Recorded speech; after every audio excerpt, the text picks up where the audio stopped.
Welcome to another episode of Rebel Access. I'm your host, Christina. We are in Tinley Park today with the band Hellyeah.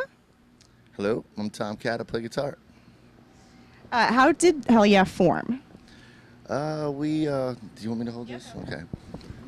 Me and our singer Chad met back in 2000 when we were in our other bands. We were just touring together and we hit it off really good and kind of teased each other with the idea of recording some music. So fast forward like a year or so, he came into Baltimore where I live and we recorded a song called Waging War, which is on our first record.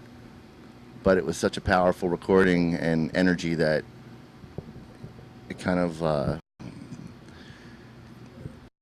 stayed with us for the next few years until we actually had the time to actually do something full on. So when Mudvayne came off the road, he called me up and said, you know, we got about 9 months off, so let's do this. So we got Greg on board and we got Bob on board, and then we got Vinny on board and went down to Dallas, Texas, and within the first 8 days we wrote 7 songs, and the rest is history.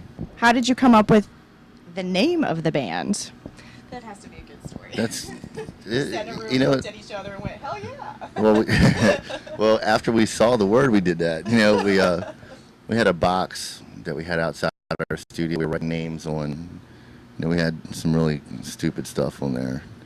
And somebody scribbled hell yeah. I think it was Chad actually. And next thing you know, we're like you just said, we all kind of just stood around each other going, hell yeah, that's it.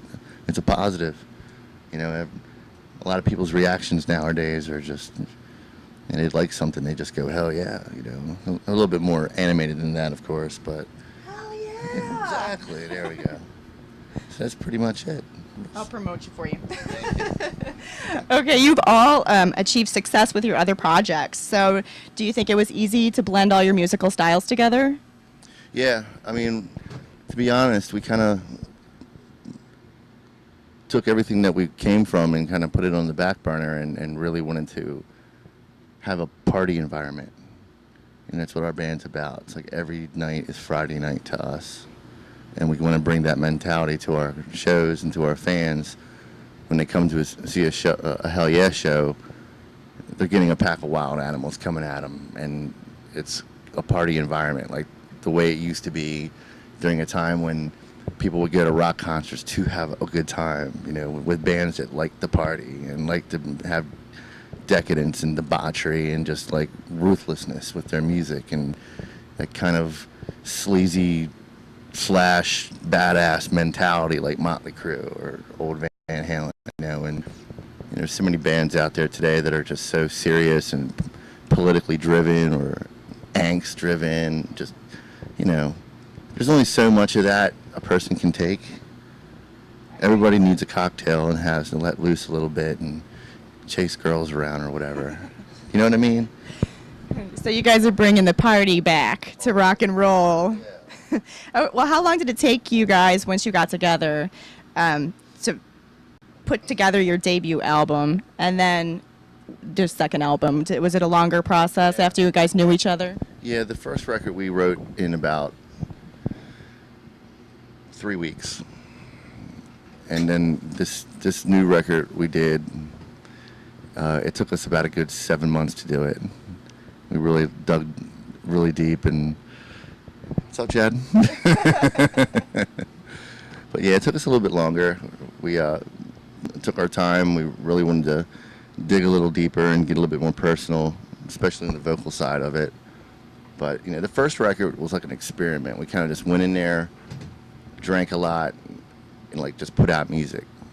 Did the same thing with the second record, but we just really focused in on writing a lot of songs and narrowing it down to the best for the album. So you guys sit in a room. You're all already talented. You come in and everybody already has material ready, and no. No, me and Greg just sit there face to face and we trade riffs back and forth. He'll come up with a hook and I'll counter it back, or vice versa. And then Vinny's sitting there with us, kind of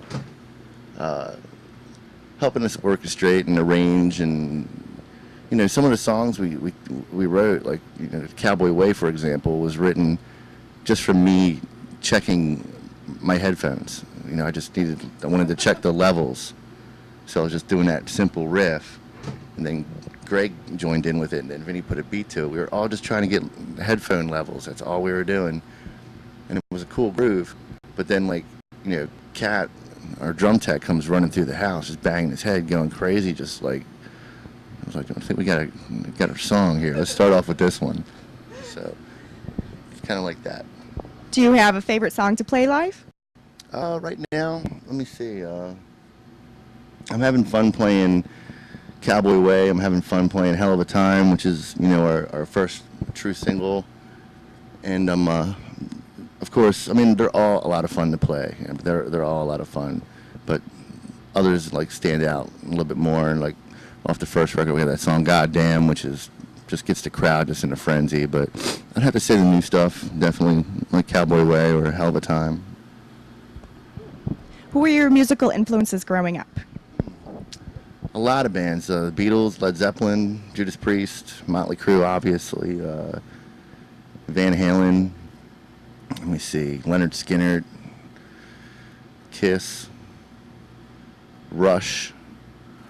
You know, a lot of classics. You know, I don't listen to too much modern stuff. You know, I don't find much inspiration in their music. You know, the older stuff has like a timeless quality to it.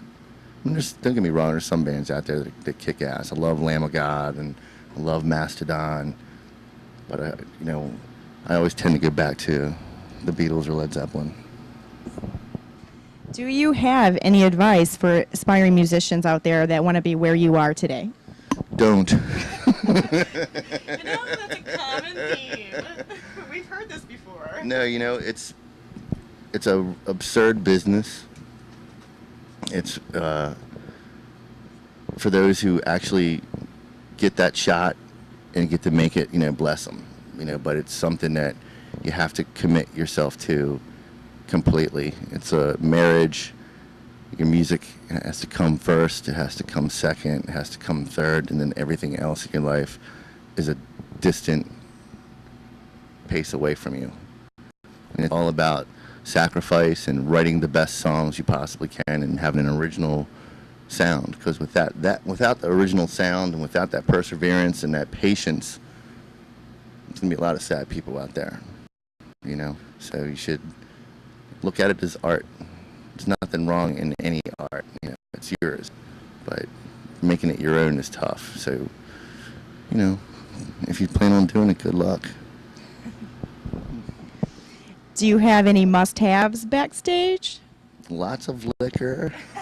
Sweet tea vodka is my new thing. Have you had that yet? I haven't. You got some? Yeah. I'll try it. It tastes like Georgia sweet tea. Yeah, you mix it with a little water and some lemon, and you can't even taste the alcohol, which is the scary thing. It's like a roofie. But no, must-haves. Yeah, I mean, there's always liquor back there because we like, you know, the party of obviously, and all of our guests. You know, we like to make them feel at home. That's about it. I mean, stay away from all the sweets and stuff like that. It's not like we have like M&Ms, and usually the crew eats all that kind of stuff. But with the band, it's usually just liquor. Who needs food anyway?